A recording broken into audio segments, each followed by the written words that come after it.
Alléluia. Nous allons prier. On va se tenir debout si vous voulez bien. Et nous allons prier. Vous voulez bien faire un effort. Quelqu'un, celui qui est malade, peut rester assis. C'est pas un problème. Et ceux qui sont bien portants, on va se tenir debout. Et puis, nous allons prier. Avant de prier, nous allons chanter. L'alpha, l'oméga, nous t'adorons, Seigneur.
Vous sortez maintenant,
calvaire.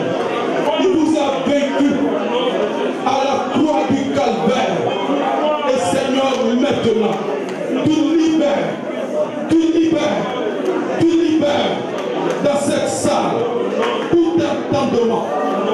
Les cœurs endurcis soient libérés maintenant. Le cœur endurci soit libéré maintenant. Soit libéré maintenant. Soit libéré maintenant. Au nom de Jésus. Le cœur endurci. Le cœur endurci. L'incrédulité est brisée maintenant. L'orgueil est brisé maintenant. L'orgueil est brisé maintenant. L'orgueil est brisé maintenant. L'orgueil est brisé maintenant. L'opposition à l'homme de Dieu est brisée maintenant. Est brisée maintenant. Est brisée maintenant. Est brisée maintenant. Car nous le croyons que Christ les a vaincus. Christ les a vaincus. Christ les a vaincus. Au nom de Jésus. Au nom de Jésus. On peut se rasseoir. Que le Seigneur bénisse. Que le Seigneur bénisse. Voilà. Depuis, je veux changer ce message. Mais, comme je le dis, il faut obéir. Il y a quelqu'un qui est venu là. Peut-être il a déjà entendu parler de la parole. Il se pose des questions. Est-ce que ce Dieu-là peut faire quelque chose pour moi? Tu te poses des questions et tu continues de te poser ces questions. Est-ce que ce Dieu-là peut faire quelque chose pour moi? Je dis oui. Oui. Ce Dieu-là peut faire quelque chose pour toi. Si tu n'as pas de Bible, demande une Bible. Car il y a deux passages. Depuis hier, depuis ce matin, ces deux passages sont devant moi. Ces deux passages sont devant moi. Si tu n'as pas de Bible, demande une Bible. Peut-être que tu ne connais pas les passages. Mais demande à ton voisin de t'aider à ouvrir ce passage qui est pour toi. Il y en a deux. Il y en a même presque la moitié pour toi. Peut-être tu es seul, peut-être vous êtes deux, moi je ne sais pas. Mais lui, il sait. Alléluia. Lui, il le sait. Si tu as trouvé une Bible, demande, on te montre Matthieu 11, le verset 28. Matthieu 11, verset 28. Je ne sais pas qui tu es, mais le Seigneur, il le sait.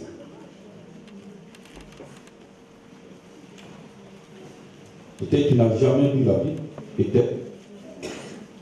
Matthieu 11, le verset 28. Voilà. Pour cette personne, je vais lire doucement. Pour cette personne, je vais lire doucement. C'est le Seigneur Jésus-Christ qui parle. Peut-être que tu as déjà entendu parler de Jésus-Christ. Puisque beaucoup en parlent. Mais aujourd'hui, avant de sortir d'ici, il te faut prendre une décision. Avant de partir d'ici, il te faut prendre une décision.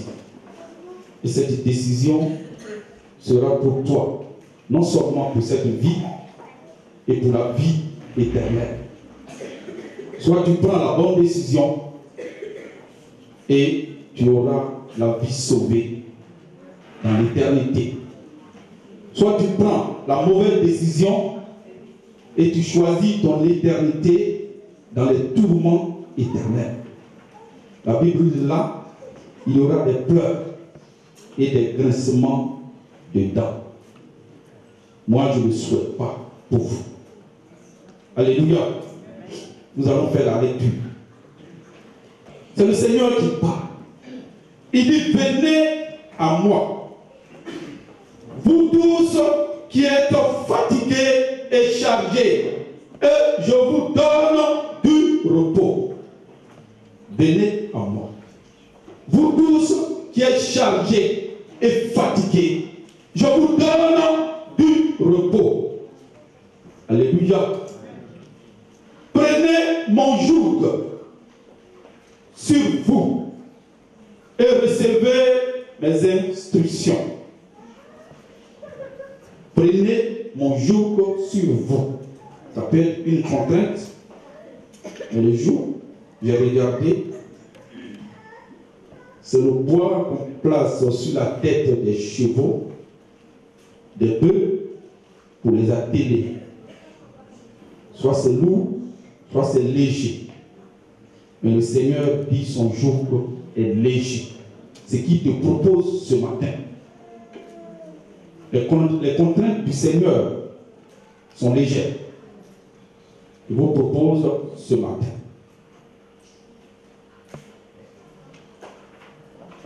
Prenez mon joug sur vous et recevez mes instructions. Si tu veux bien l'accepter, à être instruit. Car je suis doux et humble de cœur, et vous trouverez du repos pour vos âmes. Car mon joug est doux et mon fardeau est léger. Peut-être longtemps tu coupilles sous ces soucis-là. Ça pèse sur toi. Mais il y a quelqu'un qui peut ôter ce joug-là, qui peut ôter ces soucis-là. Tu n'en peux plus. Tu es fatigué. Tu es fatigué et tu te poses des questions. Est-ce que ce Dieu peut faire quelque chose pour moi? Je dis oui, ce Dieu-là peut faire quelque chose pour vous. Voilà dans Jean 14, encore c'est pour vous. Jean 14, si quelqu'un est à côté de vous, qui vous aide à trouver Jean 14. Et encore, ce passage, c'est à vous. Jean 14. Voici le Seigneur Jésus à la fin de sa mission. C'était un au revoir à ses disciples. Il disait à ses disciples, vous voyez un peu plus haut, il dit, je pars. Il dit, vous savez où je vais. Et vous, c'est au verset 5. Et je dis le 4, vous savez où je vais. Et vous en savez le chemin. Voici Thomas, l'un de ses disciples. Thomas lui dit, Seigneur, nous ne savons pas où tu vas. Comment pouvons-nous en savoir le chemin? Au verset 6. Jésus lui dit, je suis le chemin. Je suis la vérité. Si il y a longtemps, tu cherches la vérité dans ce monde et tu ne le trouves pas, Jésus est la vérité. Alléluia. Je suis la vérité. Il est la vie. Tu as tant cherché dans le monde, mais celui qui est la vie, il s'appelle Jésus-Christ. Il s'appelle Jésus-Christ. Nul ne vient au Père que par moi. Personne, peut-être vous ne l'avez jamais entendu, personne ne peut trouver Dieu sans passer par Jésus-Christ. Alléluia. Personne, peut-être on ne vous a jamais dit, personne ne peut trouver Dieu sans passer par Jésus-Christ. Si vous avez cherché Dieu, longtemps, longtemps, en dehors de Jésus, aujourd'hui, je vous dis, vous avez une décision à prendre avant de sortir d'ici. Vous ne pouvez jamais trouver Dieu en dehors de Jésus-Christ. Que le Seigneur vous bénisse. Tu as une décision à prendre. Seigneur, je voudrais te dire, moi je n'ai rien à donner à ce peuple. Je n'ai rien à offrir. Mais c'est toi seul, Seigneur. Toi qui as vaincu le monde. Tu es le seul qui est allé à la croix. C'est toi qui as eu les pieds percés, les mains percées. Ton sang a coulé pour moi, a coulé pour ces personnes qui n'ont jamais entendu que tu es celui qui a été donné par lequel nous devions recevoir le salut. Ce matin, Père, je te prie, ô Dieu de mon salut, toi qui m'as sauvé, viens et sauve ces personnes qui te cherchent tant, qui se posent des questions. Est-ce que ce Dieu peut faire quelque chose pour moi? Je dis oui, Seigneur. Et je t'en supplie, Père. Touche le cœur. Touche le cœur qui s'est endurci depuis. Même si ces personnes ont méprisé ton église, ont méprisé tes enfants, tu es le Dieu miséricorde. Je te prie de faire miséricorde. Et que Seigneur notre Dieu vienne et change le cœur. Donne la vie. Et change la vie de ces personnes. Seigneur, viens et sauve maintenant. Je t'en supplie, Seigneur. Je t'en supplie, Père. Viens et sauve ces personnes. Alléluia. Alléluia. Amen. Et cette personne qui est là pour la première fois, c'est Dieu qui t'appelle à son salut. Le salut, c'est à Dieu, ce n'est pas à moi, ni à la personne qui t'a invité. Le salut est à lui. Il t'appelle pour son salut. Si tu dis oui, la Bible dit en Romains 10, 9, si tu confesses de ta bouche le Seigneur Jésus-Christ, si tu crois dans ton cœur que Dieu l'a ressuscité des morts, tu seras sauvé. On ne paye pas l'argent, il a déjà payé. C'est tellement simple que souvent on a du mal à croire. Alléluia. Et nous n'allons pas changer l'évangile. L'évangile de Jésus-Christ, c'est ça. Ça continue car c'est en croyant du cœur qu'on parvient à la justice de Dieu. Si tu n'as jamais connu la justice de Dieu, c'est en croyant du cœur, en croyant que le Seigneur Jésus est mort pour tes péchés. Tu auras la justice de Dieu. Et c'est en confessant de la bouche qu'on parvient au salut, selon ce que dit l'Écriture. Alléluia. Alléluia. Voilà. Quiconque croit en lui ne sera point confus. Le Seigneur te dit ce matin, si tu crois en lui, tu ne seras jamais confus. Tu ne seras jamais confus. Encore pour toi, 2 Corinthiens 5, 17. Le modèle de vie que tu as connu depuis longtemps. Le Seigneur te dit, si quelqu'un est en Christ, il est une nouvelle créature. Les choses anciennes sont passées et voici toutes choses sont devenues nouvelles. Désormais, le Seigneur te présente modèle de vie. Ce modèle de vie est différent de ce que tu connaissais. Et ce modèle est meilleur. Ceux qui chantent, qui louent, ils applaudissent, ils sont dans la joie au-dessus de toi, c'est parce qu'ils l'ont expérimenté. Alléluia. Va.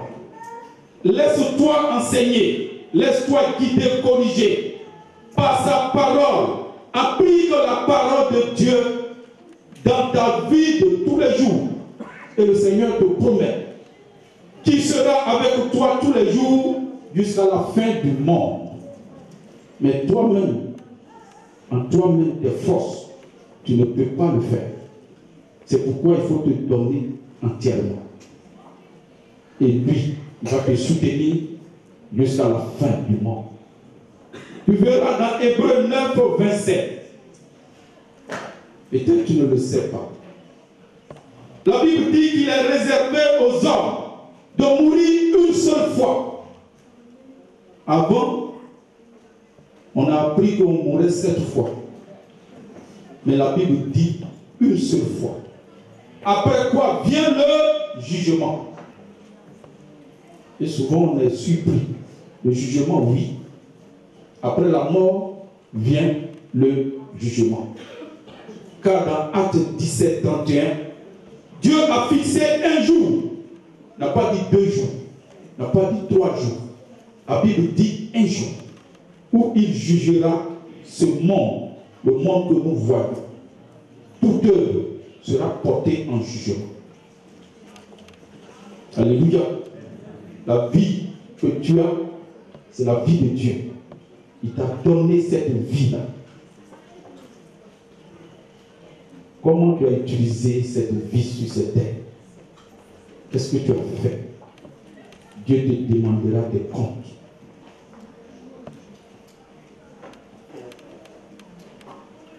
Pour la famille de Dieu que vous voyez autour de vous, cette famille, tout droit nous allons pour le royaume que notre Seigneur a préparé. Est-ce que vous voulez vous joindre à nous? Il vous faut prendre une décision maintenant. Il vous faut prendre une décision maintenant. Car nous sommes des pèlerins sur cette terre. Nous sommes des pèlerins. Mais nous sommes encore dans ce monde. Mais nous ne sommes pas du monde. Pourquoi? C'est pourquoi on ne fait pas comme les autres. On ne fait pas ce qu'on veut. On fait ce que notre Dieu veut. On se met à part pour lui. Et le Seigneur t'invite à te mettre à part pour lui. Et tu seras sauvé.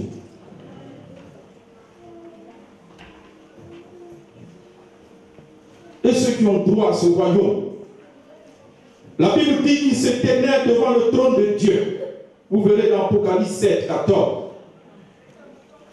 Ils se tenaient devant le trône.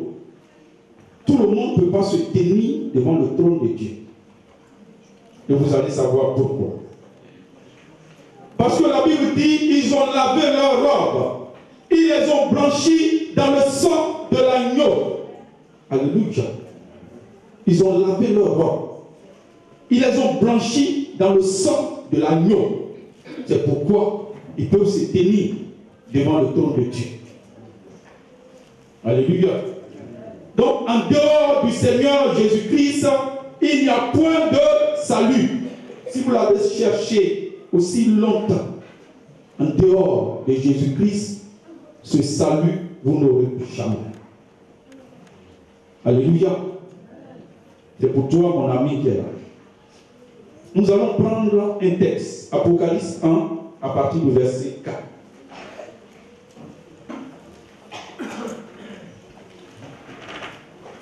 Si vous avez vos Bibles, nous allons faire une lecture.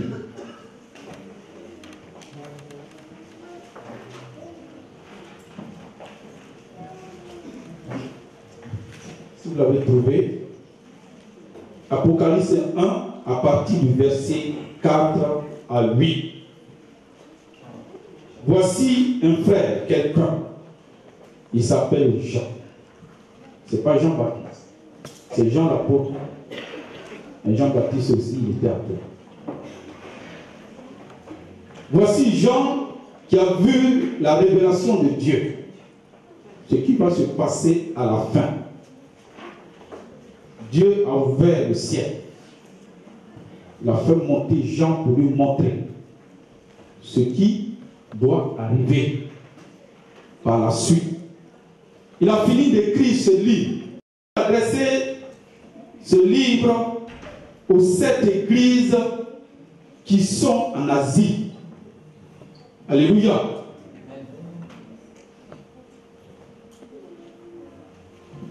Et il a fini le livre.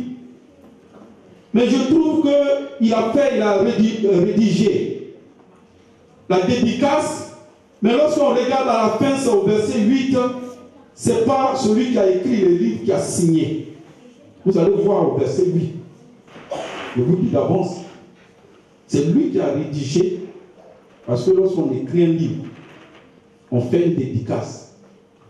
C'est un hommage qu'on rend à son livre pour quelqu'un. Donc on écrit. Lorsqu'on écrit soit à la couverture, à l'intérieur, on signe.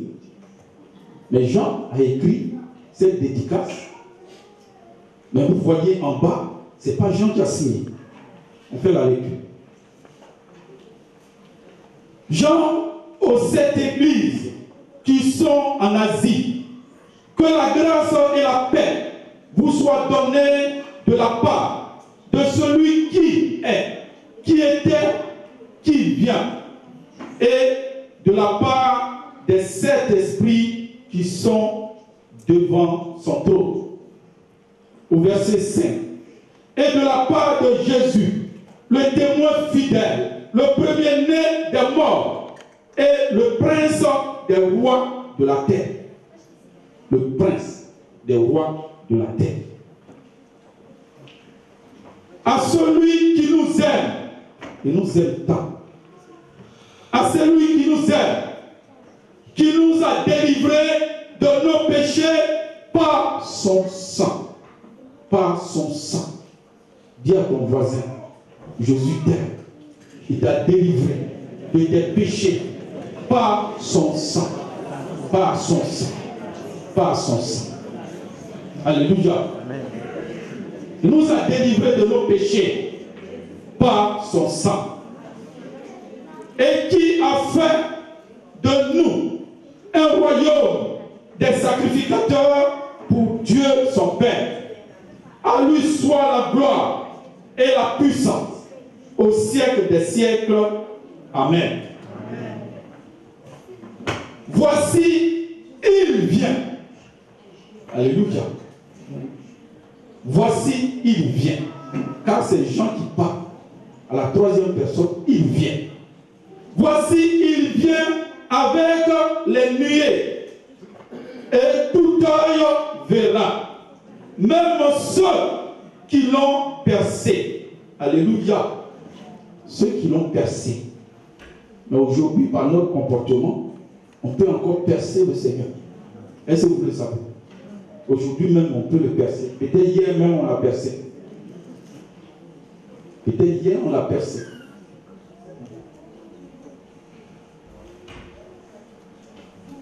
Même ceux qui l'ont percé, tout un le verra, même ceux qui l'ont percé.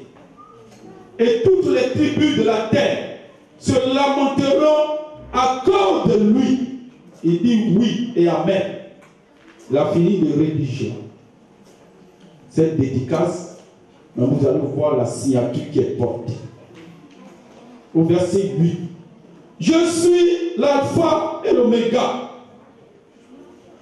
Je suis l'alpha et l'oméga. Est-ce que Jean est l'alpha et l'oméga? Parce que lorsqu'on écrit une dédicace, après on signe. Mais Jean, lui, il écrit, et puis c'est quelqu'un d'autre qui signe. Alléluia. Alléluia. Il dit, je suis l'alpha et l'oméga. Dit le Seigneur Dieu, celui qui est, qui était, qui vient, le Tout-Puissant. Le Tout-Puissant. Le Tout-Puissant. Donc en réalité, c'est le Tout-Puissant, l'alpha et l'oméga, qui a écrit cette dédicace. Alléluia. Mais nous allons voir brièvement.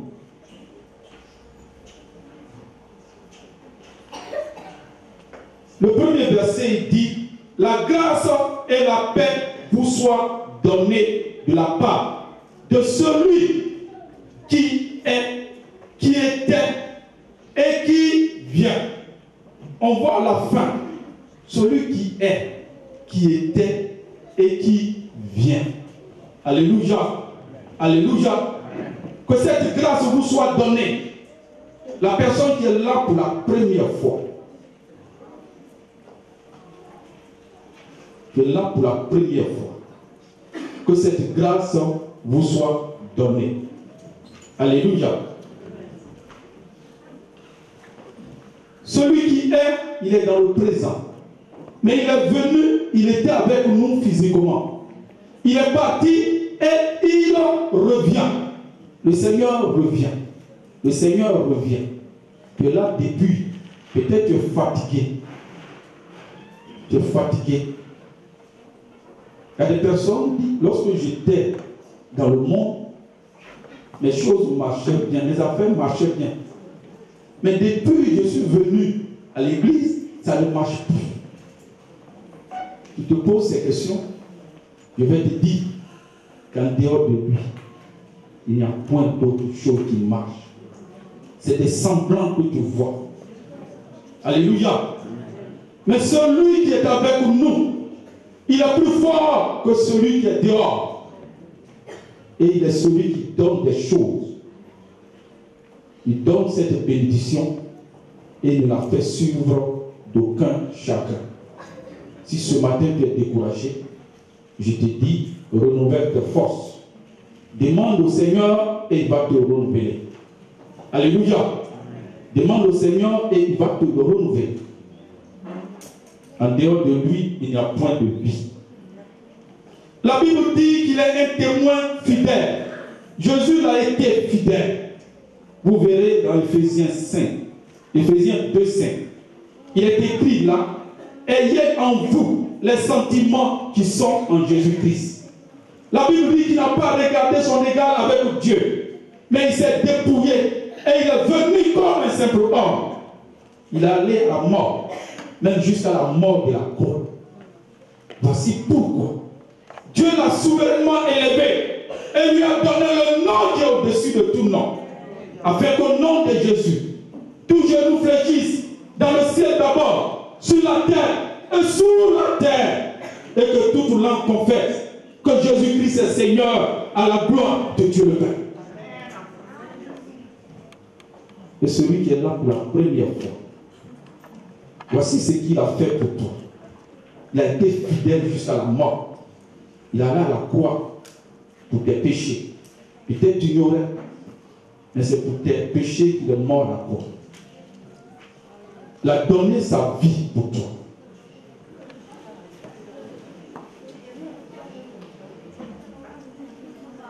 La Bible dit qu'il est le premier-né des morts. Christ est mort à la croix, mais il est ressuscité le 3e jour. Alléluia. Il est ressuscité le 3e jour.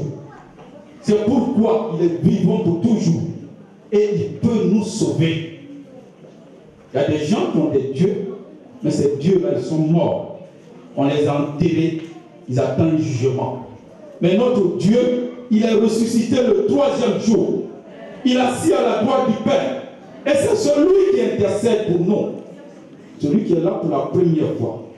Est-ce que tu veux que Jésus intercède pour toi? Il te faut prendre une décision avant de quitter cette salle.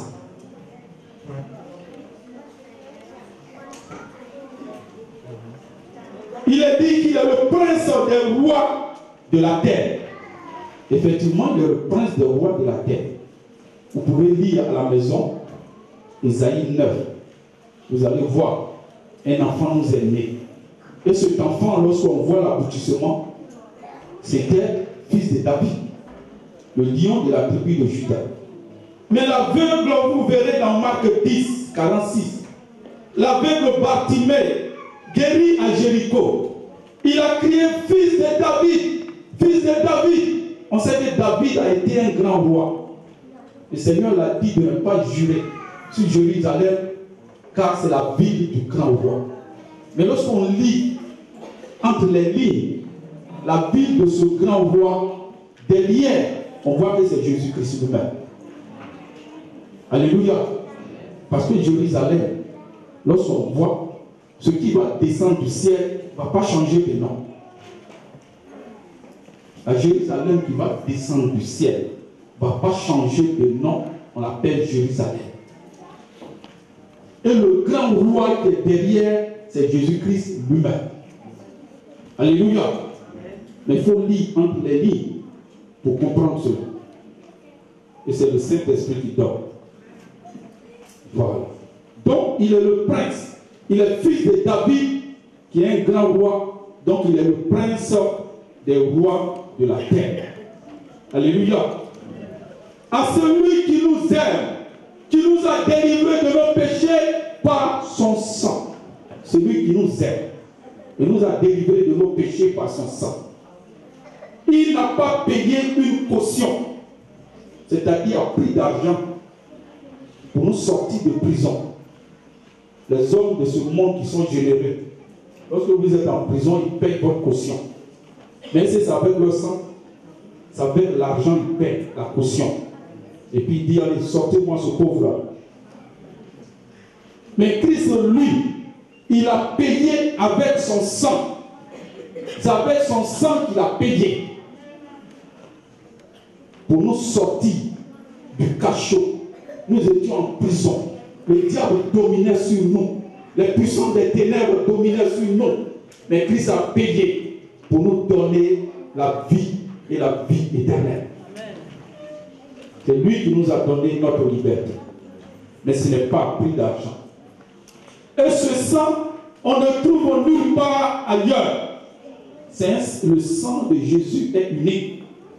C'est ce sang qui est accepté dans le tabernacle de Dieu, c'est-à-dire dans le ciel. Autre sang ne peut pas y rentrer. Sans effusion de sang, il n'y a point de pardon de péché. Mais lorsque nous voyons ici, pour sauver l'humanité, il a fallu Dieu lui-même. Parce que le sang de Christ, il n'a pas hérité de notre Père Adam. Voici pourquoi ce sang est puissant pour sauver tous les êtres humains sur la terre. Alléluia. Et c'est ce seul sang qui peut rentrer dans le ciel. Alléluia. Si tu n'as pas Jésus, qui peut te délivrer de tes péchés? Pour la personne qui est là pour la première fois, si tu n'as pas Jésus, qui peut te délivrer de tes péchés? Personne d'autre. Ni un ange, ni personne. Alléluia. Au verset 6, il a fait de nous une famille, des serviteurs pour Dieu notre Père.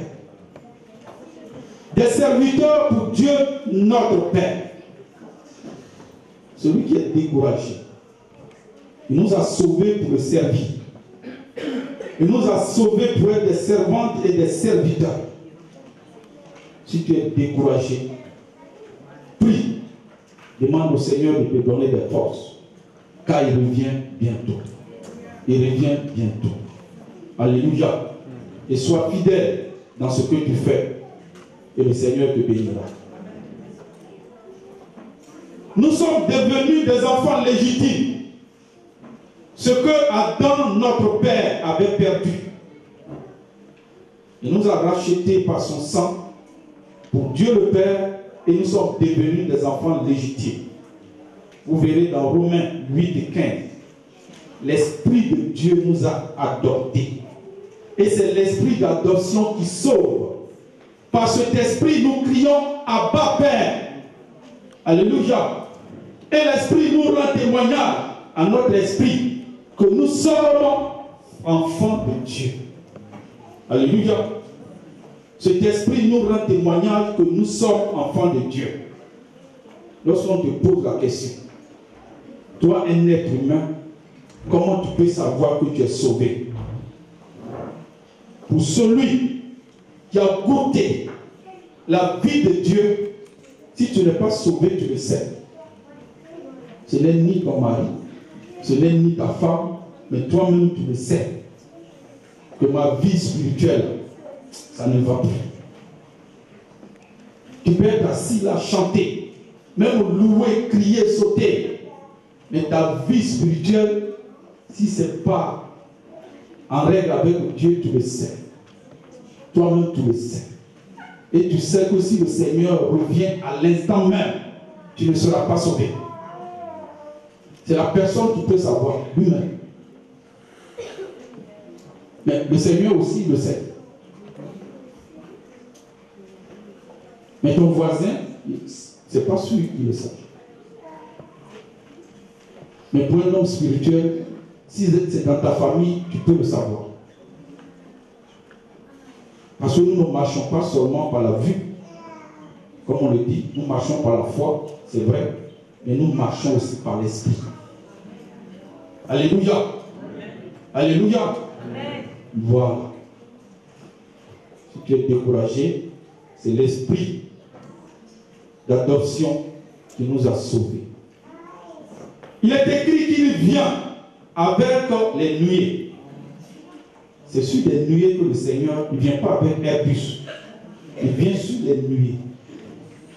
Alléluia. Et ça, il vient pour bouleverser la science. Parce que les scientifiques ne vont rien comprendre. Ils vont dire quoi? Oui. Il vient sur des nuées. C'est sur des nuées qu'il revient. Et tout un le verra, même ceux qui l'ont percé. Toutes les tribus de la terre se lamenteront à cause de lui. Toutes les tribus de la terre. Il y aura deux catégories de personnes. Ceux qui ont fait la paix avec Dieu, ils savent que leur délivrance approche. Donc ils seront dans la joie. Ils seront dans la joie. Parce que là où on va, on n'aura plus de factures dans nos boîtes aux lettres. Des factures, des factures, des factures. Toujours, lorsqu'on voit le courrier, le cœur fait. C'est quoi encore? Parce que là où on va, lorsqu'on verra le Seigneur, notre délivrance approche. Donc nous, on sera dans la joie. Mais il y a deux catégories de personnes. L'autre catégorie vont se plaindre et gémir. C'est dans la peur. Lorsqu'ils vont voir venir sur des nuées, ils ne vont rien comprendre. Mais ceux qui ont lu, ou bien ils ont assisté à nos réunions quelque part, ils vont dire qu'il y a quelque chose qui se passe. Car ils marchaient en ennemi de la croix. Et ceux qui ont marché en ennemi de la croix, ils vont trembler de peur. Ils vont trembler de peur. Les ténèbres vont chercher à se cacher dans les abîmes. Parce que la présence du Seigneur va les éblouir. Les ténèbres vont fuir, ils vont se cacher. Et ceux qui marchaient en ennemi de la croix, ils auront peur. Mais nous, c'est la joie qui va nous animer. Que le Seigneur vous bénisse. Ici, là, il dit, je suis l'alpha et l'oméga. Le premier et le dernier, il est venu une première fois pour montrer le chemin à l'humanité, le chemin du ciel. Lorsqu'il est venu se donner à la croix, il est venu pour nous montrer le chemin du salut. Il est venu pour nous montrer le chemin du salut. Alléluia. Ceux qui ont foulé aux pieds l'œuvre de Jésus-Christ à la croix vont rendre des comptes à Dieu. Ça, c'est sûr. C'est une certitude. Ils vont rendre des comptes à Dieu. Ceux qui nous ont méprisés. Notre Seigneur nous a promis la vie éternelle. Et notre Seigneur, tu es là pour la première fois. Et tu es venu malade, le Seigneur guérit. Tout à l'heure, nous allons prier pour les malades. Il nous a apporté la paix que le Seigneur nous donne. Ce n'est pas la paix que le monde donne. Ce n'est pas cette paix. Souvent, on pense que le jour que j'aurai beaucoup d'argent, je vais dormir tranquille. Approchez ceux qui en ont, ils vont dire, c'est pas ça qui donne la paix. Un médecin ne peut pas opérer le cœur, enlever ce qui fait mal. S'ils opèrent, ils ne verront rien. Mais l'amertume à l'intérieur, ils vont faire comme. On dit qu'il faut aller voir un psychologue. Est-ce que celui-là, il est en paix? Est-ce que lui-même, il est en paix? Parce que souvent, ceux qui reçoivent les gens, c'est qu'ils ne savent pas. Ceux qui viennent les visiter, il y en a qui viennent à être des démons puissants, plus élevés que ce qui est en eux, et ils les transmettent. Il y en a qui vont exprès pour les attaquer. Mais comme ils ne savent pas, ils ne savent pas. Mais la paix que Jésus donne, il ne donne pas sa paix comme le monde donne. Les soucis, la tempête autour, les gens vont crier à la famine, à l'épidémie. Mais nous nous couchons, nous dormons en paix. Parce que cette paix, nous la portons en nous. Mais le monde ne voit pas. Alléluia. Le Seigneur nous a promis la joie. Il nous a promis le royaume des cieux. Mais il nous a aussi promis les pleurs. Est-ce que vous le croyez? Il dit vous aurez des tribulations. Est-ce que les tribulations apportent la joie? Il a dit vous aurez des tribulations. Il n'a pas dit peut-être. Il dit vous aurez des tribulations. Est-ce que les tribulations apportent la joie? C'est des pleurs. Vous allez pleurer, c'est vrai. Mais prenez courage. J'ai vaincu le monde. Alléluia. J'ai vaincu le monde. Quelqu'un un jour m'a posé la question. Mais vous allez là où on pleure. J'ai regardé la personne, j'ai dit oui. Je vais là où on pleure. Mais ce qu'il ne sait pas. Notre temps de pleurs, c'est maintenant. Mais notre temps de joie sera le temps de pleurs. Ce qu'ils ne savent pas. J'ai dit, je vais où on pleure, c'est vrai. Mais nous, au moins, lorsqu'on a un besoin, on sait devant qui pleurer. Mais lorsqu'ils ont un problème, c'est devant qui pleure. Et souvent, on déprime et se tire une balle dans la tête. D'autres veulent se suicider, ils prennent des comprimés. Et ça devient compliqué. Mais nous, notre temps de pleurs, on a quelqu'un qui nous soutient. Il est toujours avec nous. Et lorsque nous pleurons devant lui, il dit, ma fille, prends des forces, je suis là. Mon fils, ne te décourage pas, je suis là. Alléluia. Donc notre temps de pleurs, c'est maintenant. Notre temps de joie sera le temps de pleurs. Nous lui sommes redevables éternellement. Ce que notre Dieu a fait, ce que Jésus-Christ a fait à la croix, je le dis, et je n'ai pas honte de le dire, nous lui serons redevables éternellement. Qui peut faire pour nous ce que Christ a fait? Ce que nous sommes aujourd'hui, est-ce que nous méritons? La personne qui mérite, qui lève la main. Et puis nous allons l'acclamer. Alléluia. On ne mérite pas. Ce n'est ni par les œuvres, mais c'est un don de Dieu qui nous a sauvés. Cette vie-là, c'est un don de Dieu. Nous lui serons redevables toute la vie et éternellement. Alléluia. Vous verrez dans 1 Corinthiens 15, verset, Dieu a soumis tout au Fils de l'homme. Dieu a soumis tout au Fils de l'homme. Alléluia. On va lire un verset et puis nous allons prier. Vous êtes d'accord? Romains 7, 19. On va lire, c'est le témoignage de Paul. Le témoignage de quelqu'un. Romains 7, verset 19. C'est le témoignage de l'apôtre Paul, un grand homme de Dieu. Un grand homme de Dieu. On va lire seulement le premier verset. Vous pouvez lire jusqu'au verset 25, mais on va lire seulement le premier verset. On le comprend là. Voici Paul qui parle. Car je ne fais pas le bien que je veux, et je fais le mal que je ne fais pas. Que je ne veux pas. Je reprends. Je ne fais pas le bien que je veux, et je fais le mal que je ne veux pas. C'est ça? Amen. Donc, on va prier. Est-ce qu'il y a quelque chose qui domine sur toi?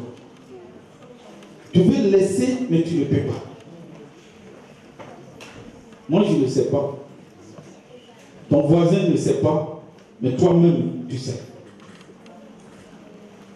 Il y a quelque chose que tu veux laisser. Aujourd'hui, tu demandes pardon au Seigneur. Seigneur, pardonne-moi. Tu vas à la maison, tu refais la même chose. Tu sais que Dieu n'aime pas. Tu arrives encore, Seigneur, pardonne. Seigneur, pardonne-moi. Après, tu retournes, tu refais la même chose.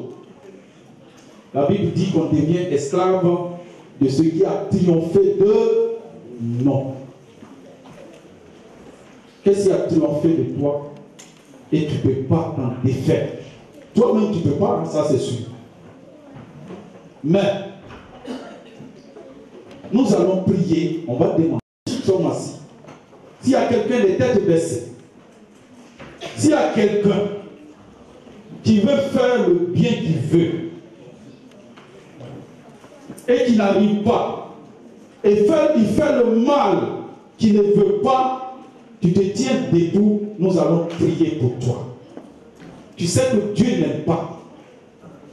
Tu veux arrêter.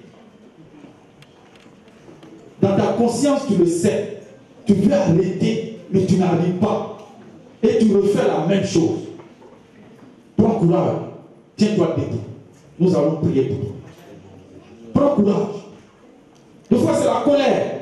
Cette colère-là, Seigneur, enlève la colère. Enlève la colère. Mais demain, tu refais la même chose. Demain, tu refais la même chose. Et des fois, on trompe les gens. On a trompé quelqu'un. Seigneur, pardonne-moi. Je ne veux plus tromper. Et après, tu trompes encore les gens. Alléluia. On se tient debout.